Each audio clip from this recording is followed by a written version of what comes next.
The 2:47 a.m. stabbing victim arrived with muffled heart sounds and a BP that wouldn't climb. Jorge Ramirez, 34. Construction worker. Single stab wound to the left anterior chest, just below the collarbone. The ER intake nurse flagged it as a possible pneumothorax. She was wrong about that part, and she wasn't alone.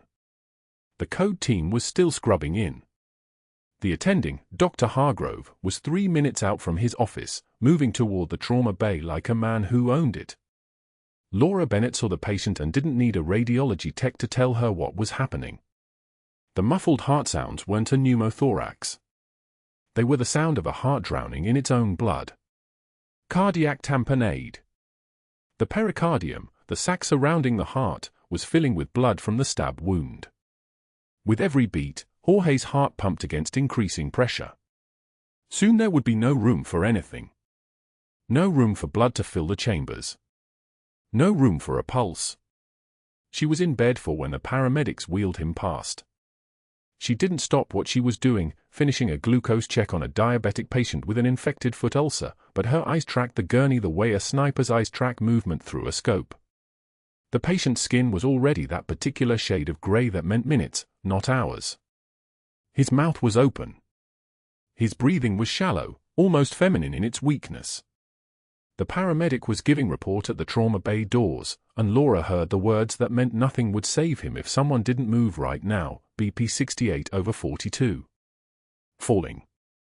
She excused herself from the diabetic patient and moved toward the trauma bay. The fluorescent lights hummed their mechanical song overhead, casting everything in that harsh white that made blood look blacker and skin look translucent. The trauma bay smelled like antiseptic and old coffee, and that metallic copper scent that meant trauma. The ventilator wheezed its mechanical rhythm from the corner, waiting for its next patient. Rubber gloves snapped like gunshots as nurses stripped old equipment from the bed. Dr. Hargrove strode through the doors at 2:51 a.m., his Italian leather shoes clicking against tile with the sound of a man's certainty. His white coat was crisp. His tie was Hermes. He had thick gray hair and the kind of jawline that probably helped him get away with things in medical school. He looked at Jorge Ramirez and barked, "Get ultrasound in here. Now. I need to see the pericardium." That was a good instinct for a normal trauma. That was not a good instinct when a man had maybe 4 minutes of viable brain perfusion left. Laura watched the ultrasound machine roll through the doors. Watched the tech unwrap the probe. Watched Dr. Hargrove prepare to do what he always did, move slowly, methodically, by protocol, with a kind of careful precision that made sense in a teaching hospital where nobody was actually dying in front of you. She turned and walked out of the trauma bay. Not away. Out. To the supply cart in the hallway where they kept the kits for central lines and the spinal needles and the syringes. Her hands moved on their own. Her hands had done this before, under circumstances that nobody in Riverside Community Hospital could imagine. She pulled a 25-gauge spinal needle from the sterile packaging. She grabbed a 60-milliliter syringe. No time for a full pericardiocentesis kit. No time for the ultrasound to warm up. Pain is data. Pain is information. Her old battalion surgeon had taught her that in a FOB, a forward operating base, with a man bleeding out from a chest wound identical to Jorge's. You don't sit and analyze pain. You read it like a map and you move. She moved. Back through the trauma bay doors. Hargrove didn't see her at first. He was bent over the ultrasound probe, guiding it across Jorge's chest, squinting at the screen. The rhythm on the monitor had changed, sinus tachycardia degrading into something worse. The O2 sat was 89. Dropping. The BP was 64/38 now. The pulse was threadbare. "I need everyone back," Laura said. Her voice dropped half an octave when she was doing this kind of work. When she was thinking in blood pressure numbers and air in the pleural space and how many seconds before the anoxia became irreversible. Move. Excuse me. Hargrove straightened. His face was the color of a man who had just been interrupted during something important. Who authorized? Did I stutter? The room went dead silent. Nobody moved. Laura positioned herself at Jorge's bedside. Second intercostal space. Midclavicular line. She didn't use an ultrasound because she didn't have time for Hargrove to finish teaching himself how to read one. She palpated Jorge's ribs with her left hand. Her hands were cold and steady, and she found the space between ribs 2 and 3. She swabbed it with an alcohol pad. The smell of antiseptic flared sharp in her nostrils. "You cannot perform that procedure without supervision," Hargrove said. He was moving toward her. His voice had gone thin. Angry. The voice of a man who was losing control of something he thought he owned. The needle went in at a 45-degree angle, aimed toward the heart. Aimed at the pericardial sac that was squeezing Jorge's heart like a fist closing around a bird. "This is an unauthorized." The syringe filled with blood. Dark blood. Deoxygenated blood that should have been inside the pericardium, not filling the space around the heart. Laura drew it back. 10 milliliters. 20. The hiss of air escaping the syringe. The change on the monitor was immediate. The heart rate steadied. The O2 sat climbed. 89, 91. 94. The BP rose like something being pulled up from deep water. 72, 78. 82, 88 over 54. Still not great. Still critical. But the numbers were moving the right direction instead of the direction of death. 30 milliliters of blood in the syringe now. 35. "Get me a proper pericardiocentesis kit," Laura said, her voice still in that lower register. "And call cardiothoracic. He's going to need surgery." The code team flooded through the doors at 2:54 a.m., 3 minutes after she'd put the needle in. They saw a patient who was conscious, whose heart was beating in sinus rhythm, whose oxygen sat was climbing toward normal. They saw a trauma surgeon standing at the bedside with a syringe in her hand, and they saw Dr. Hargrove standing 6 feet back, his face the color of someone who had just watched his authority walk out of the room. Nobody said anything about it. Not yet. The code team was focused on Jorge, getting 2 large bore 4s in, hanging blood products, preparing for transport to the surgical suite where the cardiothoracic team would do what Laura had just bought them time to do, open his chest and find the vessel that had torn, and fix it. Laura removed the spinal needle once the proper kit arrived. She cleaned her hands. She helped the nurses position Jorge for transport. She moved with the mechanical precision of someone who had done this 1,000 times under worse circumstances, in places where there was no cardiothoracic team waiting upstairs, where you either fixed it with what you had or watched the patient die in front of you. When Jorge was wheeled out toward the OR, his eyes flickered open for just a moment. Just a second. His hand reached toward her, weak and confused, but the morphine was already pulling him back under. She didn't take it. She just nodded. In the hallway, Dr. Hargrove stood with his arms crossed. His Italian shoes were planted on the tile like they had roots.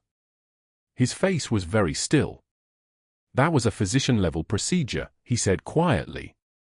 His voice had that particular quality of rage that comes from a man who isn't shouting because he's too angry to bother. "You performed emergency needle decompression of the pericardium without physician authorization, without proper equipment, without a physician present who knew what he was looking at," Laura said. She wasn't angry. Her voice was flat. Level. The voice of someone who had stood in worse moments than this and simply accepted that some people didn't understand the difference between protocol and staying alive. Your ego isn't worth his life. She walked past him toward the break room. She didn't wait for a response. She didn't look back. When you had worked in the kind of medicine she had worked in, when you had held 78-year-old men's hands while their abdomens opened from shrapnel wounds, when you had performed field amputations with a tourniquet and prayer and nothing else, you learned something about hierarchies and protocols and the space between rules and survival. You learned that some of it mattered and some of it didn't, and you learned to tell the difference by listening to whether a heart was still beating. In the break room, Laura filled her coffee cup from the pot that had been brewing since midnight and tasted like diesel fuel and regret. She sat in the plastic chair in the corner, the one with the torn seat that nobody else used.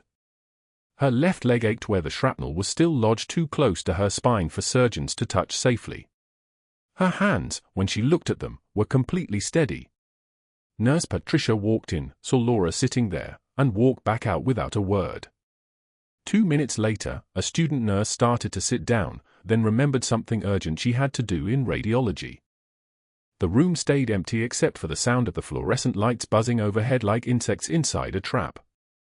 The fluorescent lights buzzed overhead in room 9, casting that familiar sickly white that made everyone look slightly dead. Laura sat on the edge of Mrs. Martinez's bed, her voice steady and measured as she walked through the post-operative instructions. The drain needs to stay clean and dry. If you see any signs of infection, warmth, redness, discharge with an odor, you call us immediately. The pain medication is every 6 hours, not more frequently. Your body needs time to process it. Mrs. Martinez nodded, her weathered hands folded in her lap. Her daughter stood beside the bed, taking notes like Laura's words were scripture.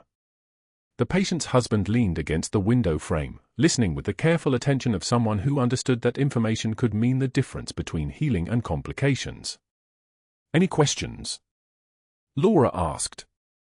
No, Mija, you've been very clear, Mrs. Martinez said, reaching out to squeeze Laura's hand. Thank you. The door opened before Laura could respond. Dr. Hargrove filled the threshold like a storm front, his white coat unbuttoned, a tablet tucked under his arm. His eyes found Laura immediately, and something cold and sharp moved through them. Mrs. Martinez, he said, his voice smooth as silk over broken glass, I apologize that Nurse Bennett has been confusing you with information beyond her scope of practice. Laura's hand stilled. She didn't move. She didn't blink. Laura, Hargrove continued, turning to face her directly, perhaps you should focus on the nursing tasks and leave patient education to those with medical degrees. The room went crystalline. Mrs. Martinez's daughter stopped writing mid-sentence. The husband straightened from the window frame. There was that particular kind of silence that happens when everyone recognizes cruelty disguised as professionalism, when they see a man in authority using that authority like a cudgel. Laura met Hargrove's eyes. 3 seconds of absolute stillness. Her jaw was locked, the muscles working visibly beneath her skin, but her face remained a blank slate, the kind of calm that comes from having already survived the worst. When she spoke, her voice dropped an octave, each word precisely articulated like a scalpel finding exactly the right depth. Your insecurity is showing, doctor. It doesn't suit you. She stood in one fluid motion, turned toward the door without waiting for a response, and walked past Hargrove with her shoulders straight and her pace measured and deliberate. Her footsteps clicked against the tile, 1, 2, 3, 4, a rhythm like a metronome keeping time on his humiliation. She didn't slam the door. She closed it softly. Somehow that was worse. Behind her, she heard Mrs. Martinez say quietly, that man is a fool. She saved my husband's life in that emergency, and I will not forget it. But Laura didn't pause. She kept moving down the corridor toward the supply closet, where she stood in the dark for 90 seconds, her hands braced against the metal shelving, breathing steadily through her nose. Not anger. Not hurt. Information. Pain is data, and data tells you what you need to know about people and systems and where you actually stand. By 11 a.m., the break room reeked of stale coffee and microwaved pizza. Laura sat at the corner table with her lunch container open, grilled chicken, rice, steamed broccoli, the meal plan of someone who understood that discipline was a weapon. She opened her thermos of black coffee and took a measured sip. Within 90 seconds, the room began to empty. Jennifer from the oncology rotation suddenly remembered a supply order that needed to be verified in person. Marcus, who'd been eating a sandwich since before Laura entered, abandoned half of it on the table and stood up, mumbling something about chart reviews. 2 student nurses exchanged glances and found urgent business in the medication dispensary. One by one, they departed with the coordinated precision of people responding to an unspoken signal. By the time Laura had taken her second bite of chicken, the break room was empty except for the hum of the refrigerator and the muted television in the corner running a news report no one was watching. She chewed mechanically, staring at the wall. The irony wasn't lost on her. In Baghdad, she'd eaten in a surgical tent where shells landed 3 kilometers away and everyone stayed seated. Here, in a hospital where the only danger was social, people fled like she carried a contagion. She finished her meal in silence, rinsed her container at the sink, and returned to her shift without any change in her expression. The written warning appeared on the unit board at 3:47 p.m. during shift change. It was printed on hospital letterhead, signed by Dr. Marcus Hargrove with the official seal of the Medical Director of Emergency Services. The font was Times New Roman, size 12, which gave it the weight of bureaucratic precision. The title read Formal Verbal and Written Notification of Conduct Violation, and beneath that, in bold letters, was her full name, Laura Marie Bennett. The first paragraph cited insubordination and failure to respect the chain of command during patient care interactions. The second referenced unauthorized expansion of nursing scope of practice in a clinical setting with multiple witnesses. The third recommended immediate retraining in hospital protocols and physician-patient hierarchy. 15 staff members passed the board during the next 8 minutes. 15 people read those words. 15 people glanced at Laura, then quickly away, the way people look at something wounded on the side of the road. Laura read it without expression. Her jaw was tight as rebar, the muscles working beneath the skin like a fist clenching, but her face remained a mask. She read it twice. Then she turned and walked to the nurse's station where Hargrove stood with his arms crossed, watching her with the expression of a man who'd just bet everything on a horse and was waiting to see it win. She walked directly to where he stood. Close enough that he could smell the antiseptic soap on her hands. Close enough that people at the station stopped their charting and watched. Bureaucrats hide behind paperwork when they can't compete on competence, she said, her voice level as a laser. It's a predictable choice. Then she turned and returned to her patients. By evening rounds, the whispers had begun in earnest. Ice Queen, someone called her when they thought she was out of earshot. Career-ending arrogance, someone else said in the break room. A resident from emergency medicine told a colleague that she's got a hero complex, thinks she can do everyone's job. The narrative was being written in real time, ink flowing from Hargrove's authority like poison from a syringe. And that's when the call came through to the ambulance bay. Incoming stabbing victim, ETA for minutes, the dispatcher said over the intercom. 23-year-old male, single penetrating wound to anterior chest, respiratory distress, declining blood pressure. Trauma team assemble now. The department shifted into that specific choreography of an incoming critical patient. Nurses moved to the trauma bay. The attending physician appeared.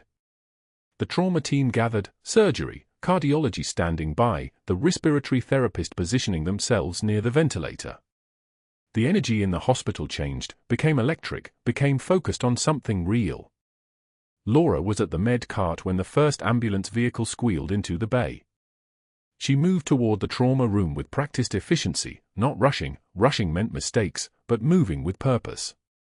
When Jorge Ramirez came through the doors on the stretcher at 9:47 p.m., he looked like someone's final mistake made physical. His chest heaved with labored breaths that weren't bringing enough oxygen. His neck veins were distended, bulging like they might rupture through the skin. His skin had taken on a grayish pallor, the color of someone's final hour. Laura took one look at him and her training wrote itself across her nervous system before her conscious mind caught up. Muffled heart sounds. Distended jugular venous pressure. Hypertension. Tachycardia. A sucking chest wound with tape forming a makeshift seal. Cardiac tamponade. Hargrove was already shouting for an ultrasound, for cardiology, for them to get this patient to the operating room now. The ultrasound machine was being wheeled toward the bay. The code team was moving in its coordinated panic. But ultrasounds took time. Cardiology would take 10 minutes to arrive. Jorge's blood pressure was already 68/40 and dropping. Laura didn't hesitate. She moved to the crash cart and grabbed a spinal needle, 14 gauge, short bevel, along with a 20 milliliter syringe. She didn't ask permission. She prepped the subxiphoid area with betadine in 8 seconds, her hands moving like they were connected to memory, not thought. The needle went in at a 45-degree angle toward the left shoulder, steady and true. She aspirated. Dark blood, 60 milliliters of it, flowed into the syringe. The pressure in his pericardium released. She pulled the needle clear, kept steady pressure on the insertion site. Jorge's heart monitor, which had been screaming in a rapid, ineffective rhythm, suddenly found a beat. His pulse climbed from 40 to 60 to 86. His blood pressure rose. The gray pallor in his skin began to reverse itself, oxygen returning where ischemia had been stealing it. The code team arrived 5 seconds later to find the patient stable. Laura, holding pressure on the needle insertion site, her hands absolutely steady, her breathing controlled, looking at a monitor that showed climbing oxygen saturation. Hargrove's face went from panic white to rage purple in a single heartbeat. He didn't scream. What he did was worse. His voice dropped to something cold and precise, something that sounded like a threat delivered in a library. "Everyone out," he said. "Nurse Bennett, you remain." The trauma team exchanged looks, but they moved. When the door closed, there were 3 people in the room, Laura, Hargrove, and a patient whose life had just been saved by someone standing in front of a man who was about to end hers. Hargrove stepped 3 inches from her face. His jaw was clenched. His eyes had taken on something feverish, something that looked like the realization that his carefully constructed hierarchy had just collapsed in front of witnesses. "You just ended your career," he whispered. "That was a physician-only procedure. I have witnesses. That's practicing medicine without a license. You're done." Laura met his eyes with that same flat stare. She didn't flinch. She didn't defend herself. She simply turned and walked to the chart rack, pulled Jorge Ramirez's medical record, and began documenting the intervention with the meticulous precision of someone who understood that survival required evidence. Her hands didn't shake once as she wrote. Later that night, passing Hargrove's office on her way to the parking lot, Laura saw him through the glass door, seated at his desk, typing. The computer screen glowed in the darkness. The document on his screen was long. She caught the glimpse of page 43 before he angled it away. He was going to end this. Not with words or warnings. With paperwork. With 43 pages of documented concerns and patterns and incidents compiled with the precision of someone who'd been waiting for exactly this moment to justify everything he'd already decided to do. She kept walking. The rain started at midnight, hammering the parking lot like applause, and Laura sat in her car in the dark for 15 minutes, the engine off, her hands on the steering wheel, not moving, not thinking, just existing in the space between who she had been and who she was about to become. The monitor's alarm shrieked at 4:15 a.m., a sound that yanked Laura from her charting like a physical hand. She was already moving before the display registered the numbers, oxygen saturation dropping, Marcus Chen's pulse climbing, his chest moving wrong. Not his usual mechanical rhythm. Panicked. Shallow. She was at his bedside in 4 strides. Marcus lay motionless in the semi-dark of bed 12, his face slack with narcotic sleep, but his body was screaming. The tattoo on his forearm caught the monitor's glow, her name in block capitals, Bennett, faded now but unmistakable. She didn't look at it. She looked at his chest. The rise was barely perceptible. His lips were starting to pale. "Marcus, I need you to wake up," she said, keeping her voice level. Not a question. A command. Her hands were already checking his positioning, too high on the pillows, his neck flexed forward, chest wall compressed. Textbook airway obstruction after head trauma. She adjusted him, dropping the bed rail with one smooth motion, repositioning his shoulders so his airway opened. The simple act of rolling someone straight instead of curved. Basic. Fundamental. Obvious if you knew what you were looking for. His oxygen saturation was 79. Climbing would take minutes. She increased his nasal cannula from 2 liters to 4, then 6. She wasn't waiting for orders. She wasn't checking the protocol posted on the wall. Her hands moved with the kind of muscle memory that came from a forward operating base outside Kandahar, from a dust-choked aid station where you learned fast or watched people die. The equipment was different, but the problem was the same: a human body that couldn't breathe, and someone who knew exactly what to do. The monitor beeped. 82, then 86. Then 89. By 92, she could feel the change in the room, the air settling back into normal density. Marcus's color was returning. His breathing was no longer panicked, just labored, just difficult instead of impossible. Laura stepped back and checked the clock. 3 minutes from alarm to recovery. The intercom crackled but didn't call a code. The night shift had learned not to question her interventions. Most of them anyway. She documented everything. Exact time. Exact positioning. Oxygen flow rate. Saturation before and after. Every detail precise because precision was armor. She'd learned that in Baghdad too: write it down, be specific, create a record that no one could question. She was still writing when Stephanie, a floor nurse 2 weeks out of orientation, appeared in the doorway looking panicked. "Is he okay?" "I was just at the station and the alarm." "He's stable," Laura said. "Positional hypoxia. He needed his airway cleared." "Should I call Dr. Hargrove?" "Not necessary." But Stephanie was already reaching for the phone, that newness still convincing her that everything had to be escalated. Laura didn't stop her. She finished her notes and moved to the next task, her expression unchanged. The quiet competence of someone who'd done this 1,000 times before. The kind of calm that comes from having already survived the worst.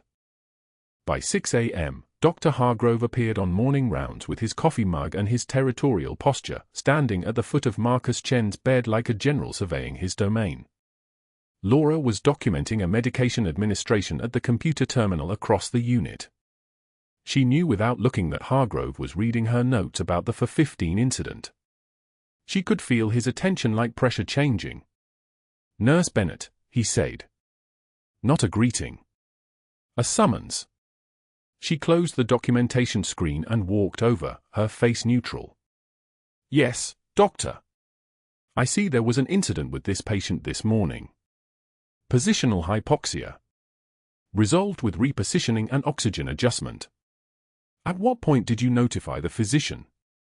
The patient was no longer in distress by the time. At what point?" His voice had that edge to it, that rehearsed tone he used when he was laying groundwork for something. Building a record. Laura had seen enough administrative battles in Baghdad to recognize the pattern. "You didn't argue. You stated facts. You gave him nothing to quote. I evaluated the patient. The intervention was within my scope. His vitals normalized." Hargrove didn't respond. He just made a note on Marcus's chart with the kind of elaborate slowness that meant he was choosing his words very carefully. Then he turned to address the entire team gathered for rounds, 2 residents, a medical student, for nurses waiting for their assignments. "I'll be reassigning Marcus Chen to Stephanie for the remainder of this shift," he announced. "He needs appropriately supervised care from staff who understand the importance of protocol adherence. This is an educational opportunity." The room didn't move. Stephanie's face flushed. She was still learning, still terrified of making mistakes, still believed that following the rules meant you'd be okay. Laura understood that she used to be that person. Or maybe she never was. "Dr. Hargrove," one of the residents said carefully, "the patient appears stable." "Nurse Bennett's assessment is noted," Hargrove cut him off. "But I'm making the assignment." He was already walking to the next bed, his point made, his dominance re-established. The team scattered to their patients. By 7 a.m., Stephanie was struggling with Marcus's bed, trying to reposition him herself, her inexperience making every movement jerky and inefficient. Laura watched from across the unit. She didn't intervene. She couldn't. That was the point of the reassignment. By noon, Marcus had a pressure ulcer blooming on his left heel. A stage 1, the skin just starting to break down. Laura documented it with photographs and exact measurements. 2 centimeters. Depth consistent with 12 hours of pressure without adequate repositioning. She documented the time it appeared, between 8 a.m. and noon, which meant it had occurred on Stephanie's shift. She documented the positioning protocol that should have prevented it. She filed it all correctly, clinically, without commentary. Just the facts. Just the evidence. At 3 p.m., Marcus's sister Rebecca arrived carrying flowers and worry, her eye scanning the monitors like she could read her brother's survival in the numbers. Laura was restocking supplies near his room when Rebecca noticed her. "You're the one he talks about," Rebecca said. Then paused. Realized the error. "Talked about? Before. He has your name on him." She pointed to the tattoo. "He doesn't remember why." Laura met her eyes. She didn't lie. "I knew him before his injury." "Before his injury? Where? How?" "Iraq. A long time ago." Rebecca stepped closer, her voice dropping. "Do you know why he got your name tattooed on his arm?" "No," Laura said. It was true. Marcus Chen's traumatic brain injury had erased every memory, every context, every moment of why he'd chosen to carry her name permanently on his skin. The tattoo existed. The man who got it existed. But the connection between them had been surgically removed by shrapnel and swelling and the brain's terrible capacity to lose what it couldn't process. "He doesn't remember me." "But you remember him." "Yes." Before Rebecca could respond, Dr. Hargrove materialized beside them with the precision timing of someone who'd been waiting for this exact moment. "Ms. Chen," he said warmly, his entire demeanor shifting into concerned physician mode. "How is Marcus recovering?"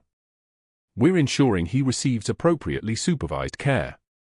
Nurse Bennett has been overextended lately. We're redistributing her caseload so she can focus on patients requiring less complex intervention." Rebecca's face clouded. "He was doing fine with her." "I'm sure he was," Hargrove said with the kind of smile that meant he was already writing his report. "But we need to be mindful of scope of practice. Nurse Bennett, excellent work on your documentation." He meant it as a dismissal, a way to separate Laura from the conversation. Laura nodded and walked back to her station, her jaw tight enough to cut glass. By 4 p.m., the formal letter arrived in her locker via hospital security. Printed on administration letterhead. Requiring her immediate suspension pending investigation. Citing Joint Commission Standard MM.05.01.09. Citing Hospital Bylaw 14.7.3.b regarding scope of practice violations. Citing the pericardiocentesis incident from the previous shift. Citing her interaction with patient Marcus Chen's family regarding the inappropriate personal involvement with the patient. 43 pages in a manila envelope. A hearing scheduled for Friday at 2 p.m. Directly during her shift. 18 hours to respond. No union representative available on that timeline. Laura read it once. Then read it again. Her hands didn't shake. She'd held worse, held actual human bodies falling apart under fire, held the arterial bleeding and the bone exposure and the complete systemic failure of trauma. This was just paper. This was just a man moving pieces on a board. The thing was, he didn't understand the game he was playing. He thought the board had limits. He thought the pieces were just pieces. He had no idea that some of the things he was moving were explosives designed to detonate in very specific directions. She placed the letter in her jacket pocket and finished her shift. She charted her last patient at 11:47 p.m. She gave report to the night shift at midnight. She logged out of the system at 12:03 a.m. She walked past Dr. Hargrove in the corridor without making eye contact. And then the thing happened that changed everything. Her phone buzzed in her pocket. A text from an unknown number. Just 6 words, "Admiral wants to know what happened." At 1:47 a.m., the trauma bay doors exploded inward. A 250-pound man named Devon Wright crashed through like he'd kicked them off their hinges, his eyes wild, his voice cracking the tile like a weapon. "Where's Jorge? Where's my brother? They told me he was dead. They told me he was dead." He was screaming, spinning, his massive frame knocking over a crash cart. A syringe clattered across the floor. A resident dove under a gurney. Two nurses sprinted for the back hallway, their footsteps echoing off walls painted the color of compromise. Security scrambled toward lockdown protocols, hands on radio clamps, eyes searching for exits. Everyone ran. Laura didn't move. She stood at the medication station, her hand steady as a surgical laser, and watched Devon's panic unfold like a familiar nightmare with a new face. His shoulders heaved. His breathing came in ragged gulps, hyperventilation, the body's response to the belief that someone you love is already gone. She'd seen this exact breakdown before. She'd held soldiers while they screamed their brothers' names into the Iraqi dust. The physiology was identical. Only the language changed. She stepped toward him. "Devon." Her voice didn't raise. It didn't soften. It simply existed in the space between them, steady as a compass pointing true north. "Your brother is alive." Devon's head whipped toward her. His eyes were bloodshot, pupils blown wide. Adrenaline and terror and the particular madness that comes when someone tells you the worst thing you can imagine has already happened. "You don't know that," they said. "I'm the nurse who saved him." She took another step. Her footsteps were audible on the blood-slick tile, 1 step, 2 steps, the rhythm of someone who had walked toward worse than panic and lived to walk back. Jorge coded. Cardiac tamponade. Blood was crushing his heart. "I drained it." She paused. Held his eyes. "He's in ICU recovery right now. Stabilized. Breathing on his own." "You're lying." But his voice wavered. His massive frame seemed to collapse inward, like a building that had lost its structural integrity all at once. The gun in his right hand lowered an inch. Then another. "I don't lie about saves," Laura said. She took another step. Security screamed at her, "Step back." But she was already moving, her hands visible and empty, her presence projecting the kind of calm that comes from having already survived the worst the world could arrange. "I brought him back. I held his life in my hands and I didn't let go.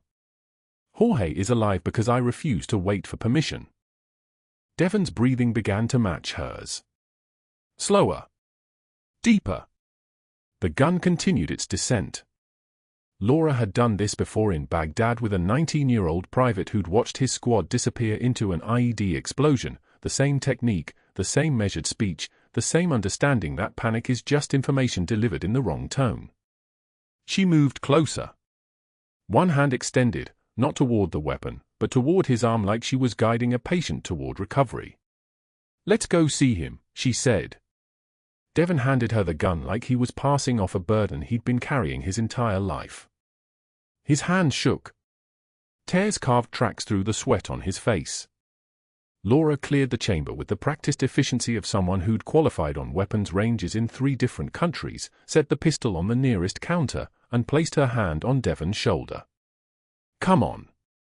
Elevators this way." She walked him toward recovery like she was escorting a patient to his next procedure, steady, capable, utterly present. The nurses watched in silence. Security lowered their positions. By the time the elevator doors closed on Laura and Devon, the entire trauma bay had gone so quiet you could hear the ventilators breathing for the patients who couldn't breathe for themselves. The Friday hearing was executed with the precision of someone who had rehearsed destroying another person until the steps came naturally. The conference room filled at 9:30 a.m. Hargrove had brought his documentation, 40 pages of meticulously catalogued grievances, witnessed violations, policy deviations, procedural concerns spanning 3 years. He'd highlighted every incident.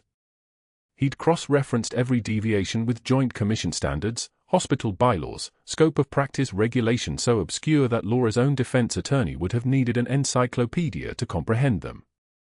Laura sat without representation. Hargrove presented like a prosecutor who'd already won the case before the jury entered the room. He cited her unauthorized pericardiocentesis on Jorge Ramirez. He produced witness statements from nurses who said they'd seen her overstepping. He had incident reports documenting her insubordination and failure to respect the chain of command. He'd been waiting for this opportunity.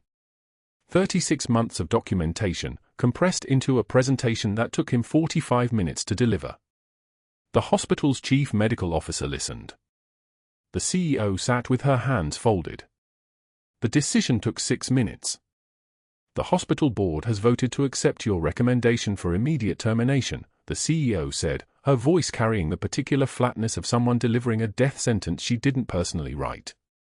Effective immediately. Security will escort you to your locker for personal items. A guard in a Riverside security uniform appeared at Laura's shoulder. His name was Marcus. She'd seen him work the night shift for 2 years, and he couldn't meet her eyes. I'm sorry, Ms. Bennett. I need you to come with me. She stood without a word. The locker room was empty. Fluorescent panels hummed overhead like they were witnessing something they'd been designed to ignore.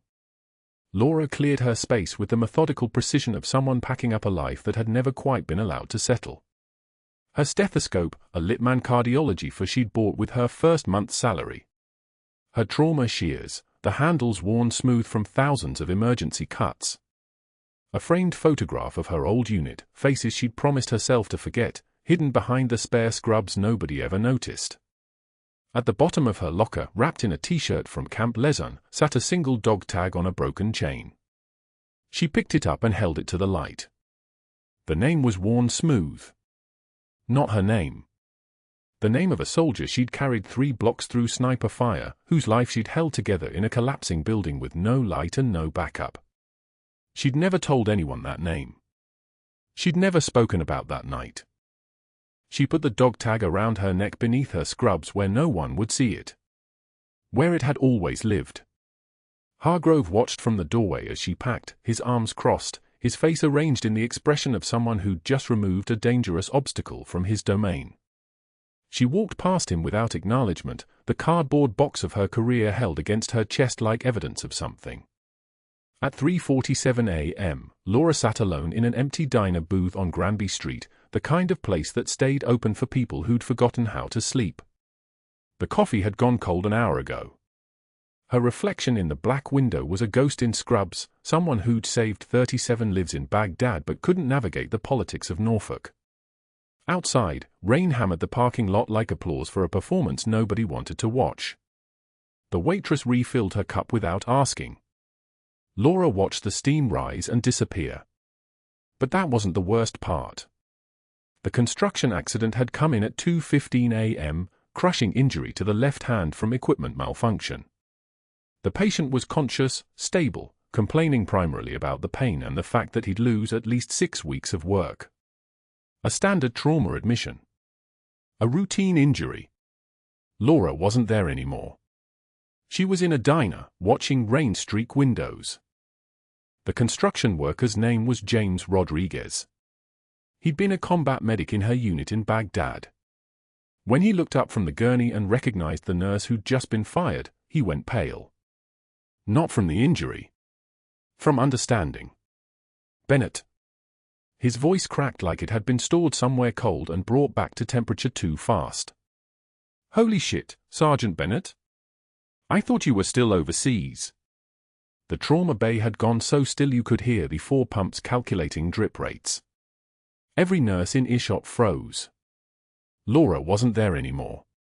Laura was in a diner, staring at cold coffee and her own reflection looking back like a stranger who'd learned to wear her face. James had been one of 37. One of the soldiers whose chest she'd cracked open with a field thoracotomy performed in darkness with a pocket knife and a prayer neither of them would admit to saying. One of the men she'd promised herself to never speak about again. Recognition is a kind of death. It ends the fiction of disappearing. It ends the lie that you can become someone new if you just move far enough away, work hard enough, keep your past buried deep enough that it can't surface and gasp for air. The diner's fluorescent lights buzzed overhead. Rain continued its assault on the parking lot. Laura stared into her cold coffee and saw Baghdad looking back. At 9:15 a.m. on Monday morning, a routine background audit conducted by Riverside Community Hospital's security department flagged something unusual in the federal database. A classified Department of Defense clearance level tied to Laura Bennett, registered nurse, Trauma Bay, night shift. The security officer stared at his screen. That wasn't supposed to happen. Nurses didn't have clearance levels. Not the kind that required validation through Naval Special Warfare Command. He picked up his phone. Within 6 hours, 3 separate federal agencies confirmed her file. Within 18 hours, calls began escalating from people who didn't introduce themselves by full name. The hospital CEO sat in a conference room with men in dark suits who showed credentials but no business cards, and his hand started shaking before anyone said a word. They didn't give him much time. They gave him 36 hours to prepare a hearing. They gave him strict instructions on what would and wouldn't be discussed in that room. Thursday morning arrived like a verdict. The packed conference room filled with staff, doctors, administrators, nurses who'd watched Laura pack her locker 3 days earlier with clinical detachment. Hargrove sat at the far end of the long table, his fingers steepled, his face the color of old parchment. The CEO introduced the proceedings with calculated precision. Laura sat quietly, her hands flat on the table in front of her, a single dog tag on a broken chain visible beneath her collar. No one had told her what was about to unfold. The first voice came from the back of the room. James Rodriguez, the forward operating base medic whose hand was wrapped in fresh surgical gauze, stood on shaking legs. His voice cracked once, then stabilized. Her real rank is Staff Sergeant. United States Army Special Forces. I served under her command in Helmand Province. He sat down. The nurses who'd abandoned her in the break room turned to stare. One woman's coffee cup froze halfway to her mouth. Then the hospital chaplain rose with a leather-bound unit history, the kind of document that shouldn't have existed outside classified archives, yet somehow had been declassified for this single purpose. She read passages in a steady voice. During the siege of FOB Shank, January 2011, the Trauma Bay was under direct fire for 12 consecutive hours. The only medical officer on station was Staff Sergeant Bennett. She performed 23 emergency procedures without backup, without relief, while rounds impacted the structure. She refused to evacuate. She refused to abandon her post. The chaplain closed the book. The silence tasted like rust. A man in dress white stood next. An admiral, his shoulders heavy with the weight of the rank. His voice sounded like a tank idling in a garage, deep, deliberate, absolutely certain. Silver Star for Valor under fire. The room didn't move. Bronze Star for heroic service. He paused.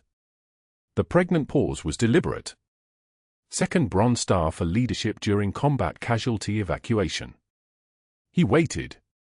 The fluorescent lights buzzed overhead like angry insects. 2 Purple Hearts. Purple Heart for shrapnel wound sustained during operation. Second Purple Heart for subsequent combat-related injury. The Admiral sat down. Hargrove's face had gone white, the color of surgical gauze. He looked like a man who'd just realized he'd been arguing with a ghost. The last voice belonged to a man in a plain suit whose ID badge read only Department of Defense. He didn't stand. He didn't need to. Operational codename: a Nightingale. That was her call sign in the field. Special Forces medic attached to Joint Task Force Paladin. In 2010, when a congressman's son was ambushed outside Kandahar with his convoy destroyed, it was Nightingale who went in alone during the valley crossing. Nightingale who held the perimeter while extracting casualties. Nightingale who kept the congressman's son alive for the 53 minutes it took the 160th SAW Night Stalkers to get a Black Hawk into that valley. He paused. Nightingale saved his life. That congressman has been making phone calls for 3 days. So has his son. The room erupted. Not cheers. Something quieter and more violent, the sound of 1,000 assumptions collapsing at once. Hargrove stood up. Sat back down. His hand shook. His mouth worked without producing words. A female resident openly wept. The security guard who'd escorted Laura out with her termination box was now looking at his shoes with an expression like he'd kicked a landmine. The CEO's voice cut through the noise like a surgical blade. This hearing is concluded. Dr. Hargrove, you're suspended pending investigation by the Virginia Board of Medicine. Effective immediately. But that wasn't the worst part for Hargrove.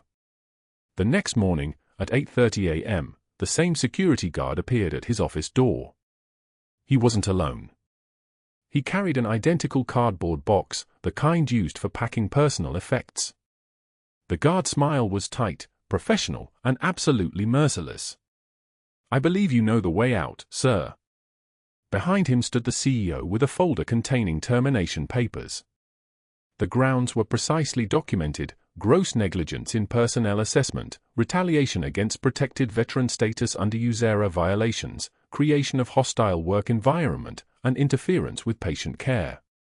The hospital's legal team had attached 53 pages of evidence, every incident report he'd filed, cross-referenced with performance reviews showing identical violations by other staff that he'd never documented.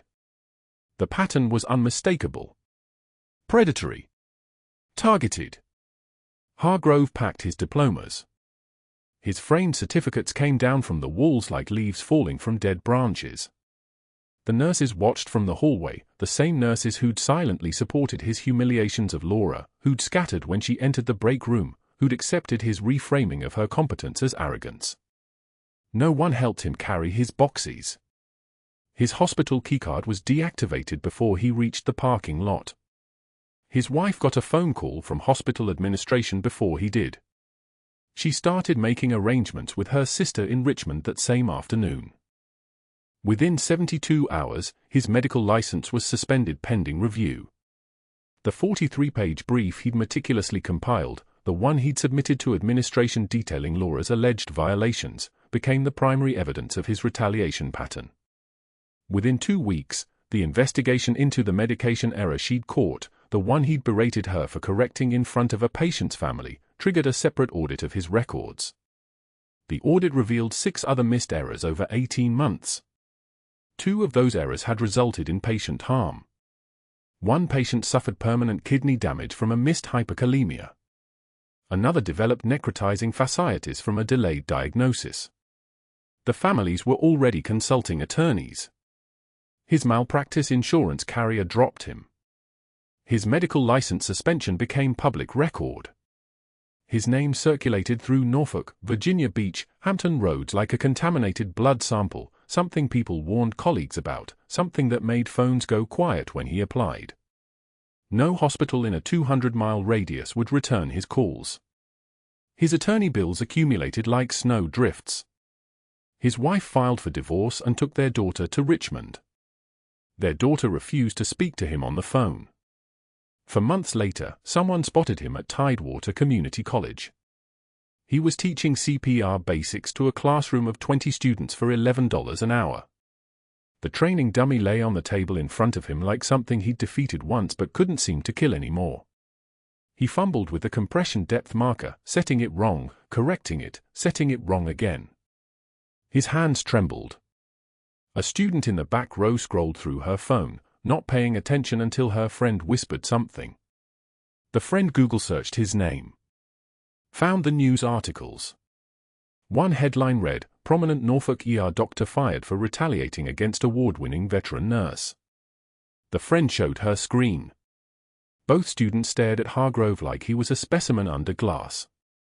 He saw them looking. He knew. His voice cracked when he tried to continue the demonstration. He dismissed class early and walked to the parking lot to sit in his 2008 Honda Civic. The BMW had been repossessed 3 months earlier, and stared at nothing at all. 6 months after her termination, Laura Bennett stood in Riverside Community Hospital's renovated trauma bay as clinical director of emergency services. The position had been created specifically for her. Her office had a window overlooking the ambulance bay. The walls of the trauma bay had been repainted, the equipment updated, the protocols revised. Every protocol now included a line that read, "Clinical Director Bennett has final authority on emergency treatment decisions." It was her name on every policy.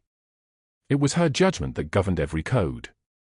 On her desk sat the single dog tag on the broken chain, the name worn smooth from years of being held, touched, turned over in the hands of someone who'd carried it through ambushes and medevacs and nights so dark they had no names.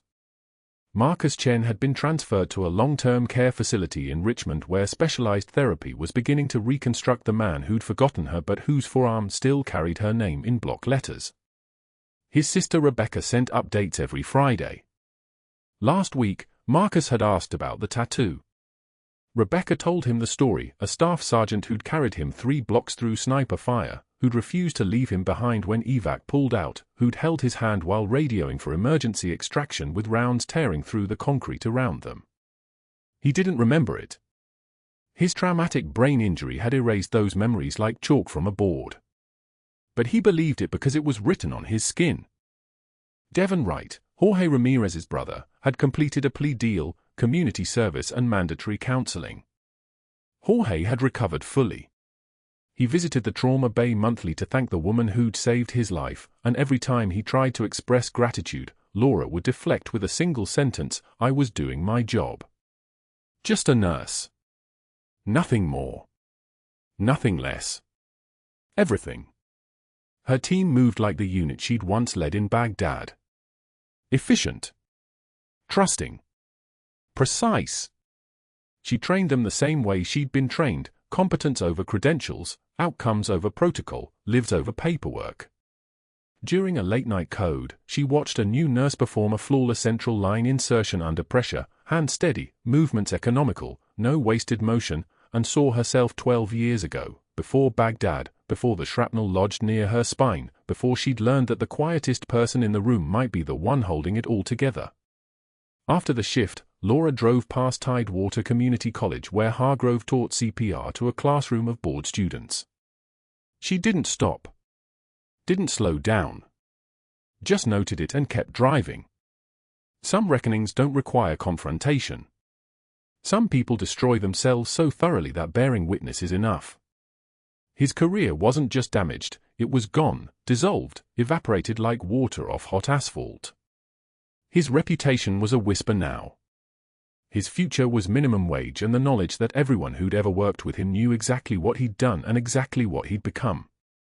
At the next staff meeting, Laura shared something she'd learned in Baghdad. Her voice was different now, no longer deferential, no longer soft, no longer apologetic. It was the voice of a woman who'd held the line when the line was breaking. The quietest person in the room might be holding it all together. The person you overlook might be the one keeping you alive. Remember that when you judge someone. Because some people don't announce themselves. Some people just save your life and move on to the next person who needs saving. The room was silent. Actually silent. The kind of silence that comes from understanding something you'd been too blind to see. If you've made it this far, you know that the people we underestimate are often the ones we should be learning from. Subscribe for more stories of hidden strength, quiet heroism, and the people we get wrong. Like this video if you believe the greatest warriors wear scrubs. And comment, what would you have done in Laura's position?